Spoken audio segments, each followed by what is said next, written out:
Alejandro Miranda, como siempre usted polémico, odioso, según un dictamen de una cámara, un tipo odioso. Bueno, ha pedido la nulidad del fallo en el que se investigaba la muerte del funcionario público del área HIV-Sida, Ferrara.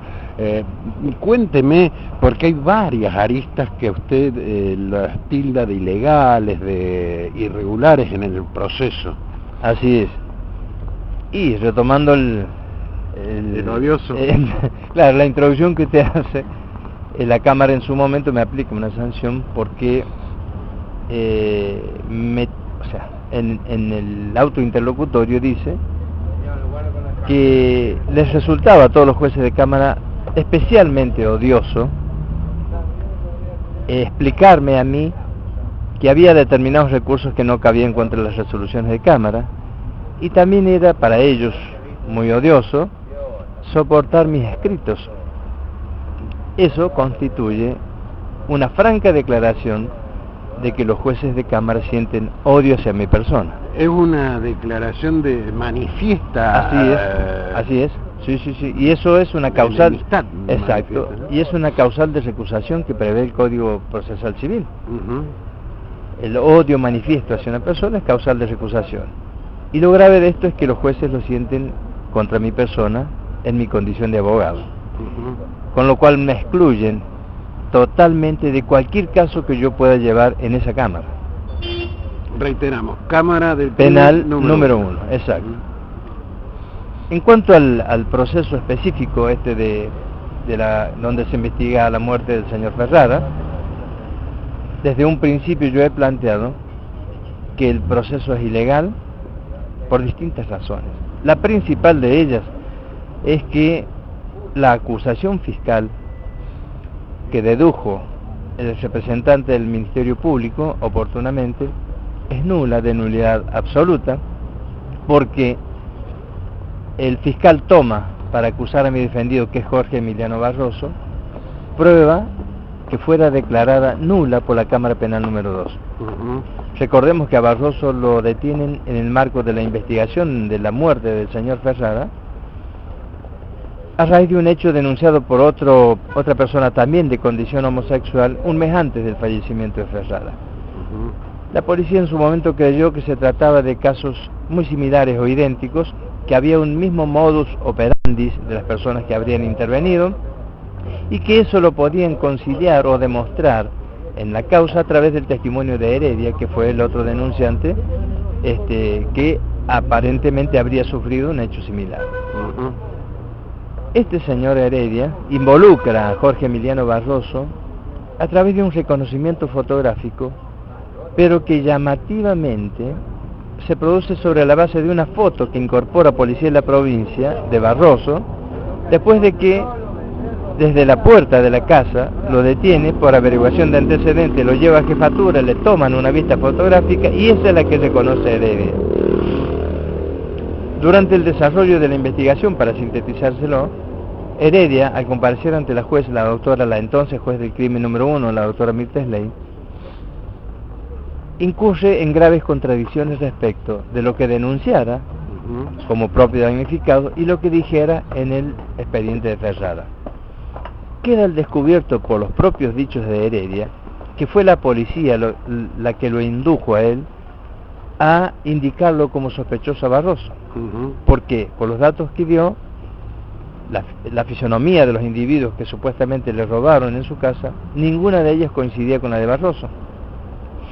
La Cámara declara nulo todo el proceso iniciado sobre la base de la denuncia de Heredia, ordena el desglose del expediente de Ferrara, de todo este caso, con lo cual desaparece toda la prueba o indicio que había en contra de Barroso. Por eso la juez revoca el procesamiento, ordena la inmediata libertad. El fiscal que hace toma esta prueba declarada nula y sobre la base de esa prueba lo acusa nuevamente a Barroso y le pide prisión perpetua. Esa acusación fiscal fue tachada de nulidad absoluta a raíz de estos efectos y está aún hoy sin resolverse. Ahora, pero el fiscal tiene un dictamen que no es vinculante. Es decir, que quien lo va a tomar como cierto o no debería ser la Cámara, no el fiscal. Claro, pero la acusación fiscal como acto procesal excede el concepto o entidad de un simple dictamen. La acusación fiscal es un acto procesal fundamental en el proceso. ¿Por qué? Porque sobre la base de esa acusación fiscal se va a llevar a cabo el proceso oral, donde se van a debatir cuestiones sustanciales que van a demostrar que la persona o las personas imputadas son culpables o inocentes. Ahora, si su defendido es Barroso y al que juzgaron es a Ferreira, ¿por qué declara nulo usted este juicio? Bueno, porque precisamente este juicio se inicia contra Barroso y contra Ferreira, Sí, sobre la base de una sola acusación fiscal, que es la que talle de nulidad. claro. Este juicio nunca primero debiera haber iniciado, porque la acusación fiscal, el soporte principal, no está firme.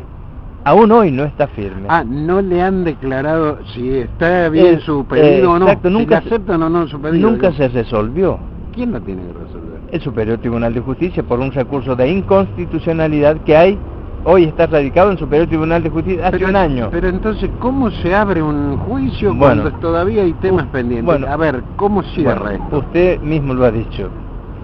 ¿Cómo es posible que ¿Se le la... escapó la tortuga a la Cámara, digamos? Yo creo que acá hay razones extrajudiciales, porque ese detalle fundamental no se le puede escapar a un juez, y menos a un juez de Cámara que se supone con la probidad suficiente para aún salvar errores de los jueces de primera instancia. Ujú. Entonces, ¿cómo es que se les escapó esto a los jueces de Cámara? Por eso digo, sostengo, hay una cuestión extrajudicial. Hay una animosidad marcada, ¿no?, contra Barroso, en este caso mi defendido, y una decisión previa al proceso de condenarlo. Esto es grave, porque si no, no se justifica que la Cámara no advierta que la acusación fiscal no está firme. Ahora, pregunto, no soy un tipo muy mal pensado. ¿La cuestión es con Barroso por Barroso o por una cuestión transitiva porque es su defendido? No, es que no es solo contra Barroso, es contra Ferreira también. El tema pareciera ser que, en este caso, hay que condenar a los dos imputados. Una orden que aparentemente existiría desde que se inició el caso. Y esto, el fundamento, ¿dónde está? Precisamente en las irregularidades gravísimas y hasta delitos cometidos por los jueces de Cámara. Yo lo he denunciado penalmente a esto, y por eso sigo sosteniendo y voy a sostener que este proceso es ilegal. Ahora, retomando la pregunta, ¿por qué yo pido la nulidad de este proceso si se juzgó a Ferreira? Porque el proceso se inicia contra los dos imputados. En un momento la Cámara decide apartarse de Barroso porque los recusé con expresión de causa a raíz de denuncias penales radicadas contra ellos, que fue otra aberración jurídica y procesal que los jueces de Cámara, por efecto de una recusación con expresión de causa, se aparten de un solo imputado y desdoblen el proceso cuando no corresponde. Es una sola acusación, o sea, lo que se llama en penal la unidad de proceso y de imputación.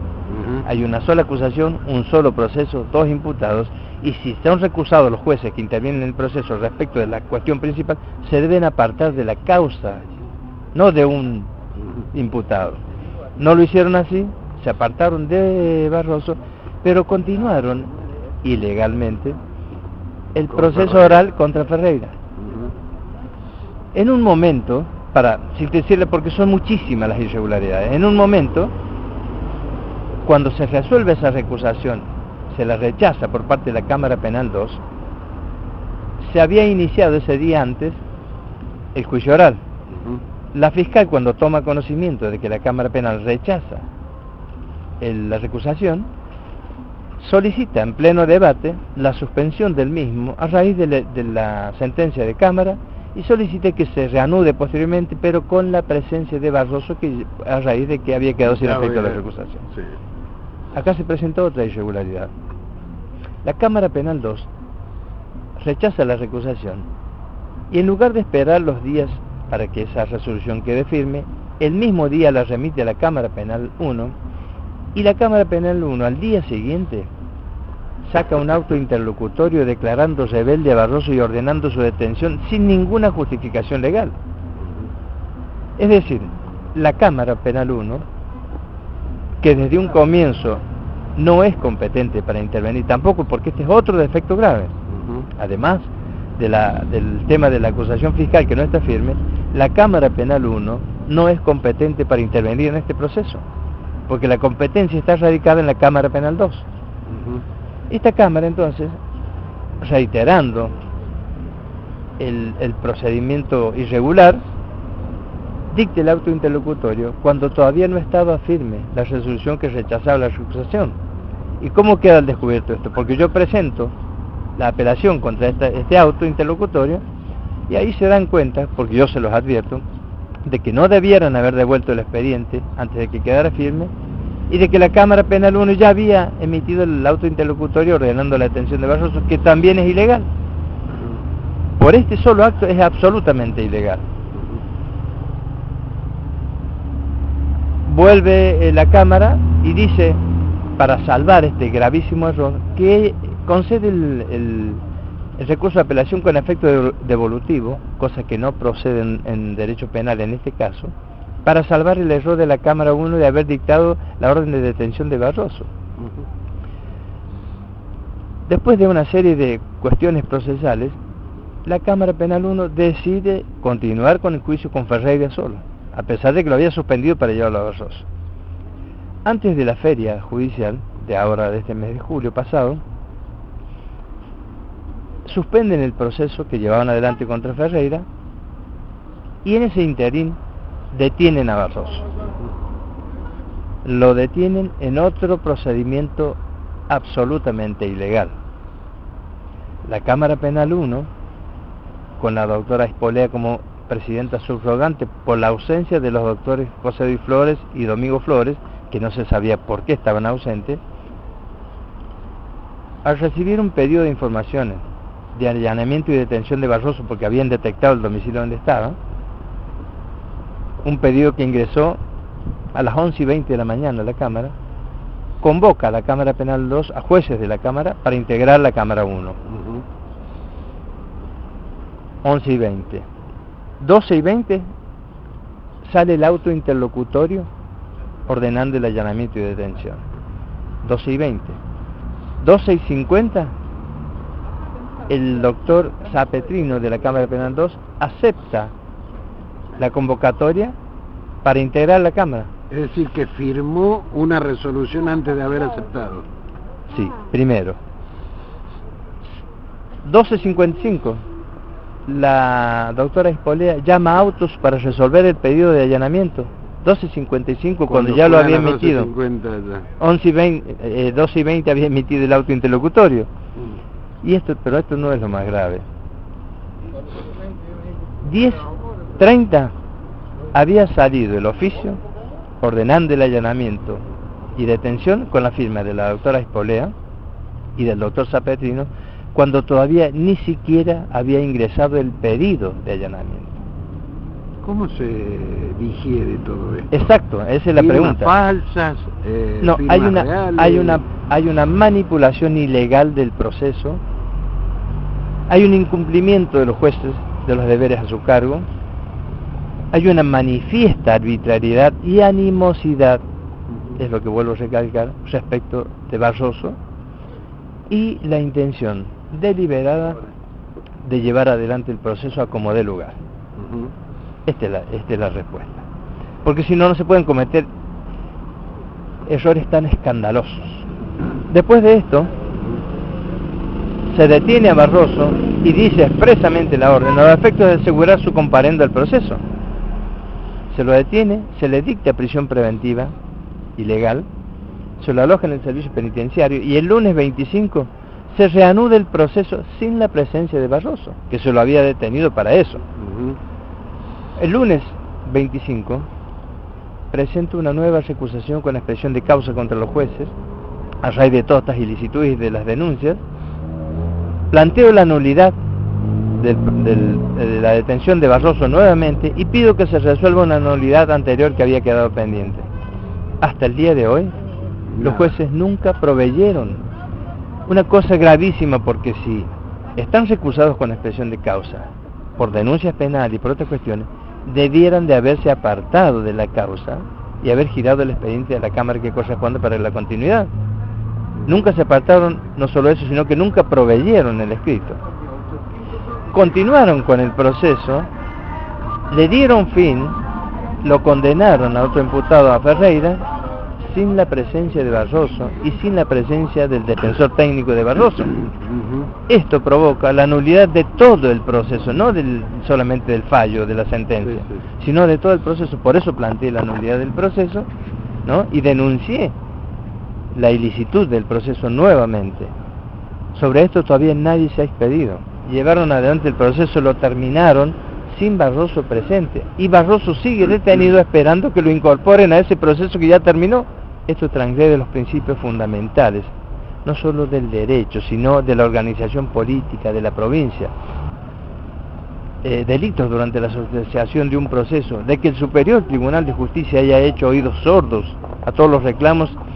Hay por lo menos 6 u 8 recursos pendientes de resolverse desde el año pasado en el Superior Tribunal de Justicia a raíz de todo esto.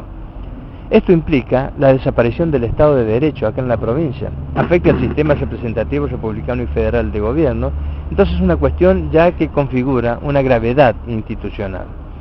Por eso es que he planteado todas estas cosas, la tiene que proveer la Cámara. Fíjense que hasta dónde el Superior Tribunal ha convalidado este proceso ilegal, que cuando se lo detiene de manera ilícita a Barroso, yo planteo un habeas corpus para rechazarlo y justificar el procedimiento de Cámara. Dijo el Superior Tribunal que lo que habían hecho los jueces del Tribunal de Alzada era revocarle a Barroso el beneficio de excarcelación de que venía gozando. Nunca fue excarcelado Barroso en el proceso. O sea, mintieron los jueces del Superior Tribunal para justificar la actuación de la Cámara. Esto es una corporación judicial total, es decir, trabajan para ampararse ellos sin importar el debido proceso, sin importar los derechos del ciudadano. Los derechos del ciudadano, sin importar el justiciable. Bueno, precisamente por expresar ese término que usted acaba de decir, de corporación judicial, en mi escrito me sancionaron con 3 meses de suspensión de matrícula y el 25% del sueldo de un secretario, es decir, 10.000 pesos aproximadamente.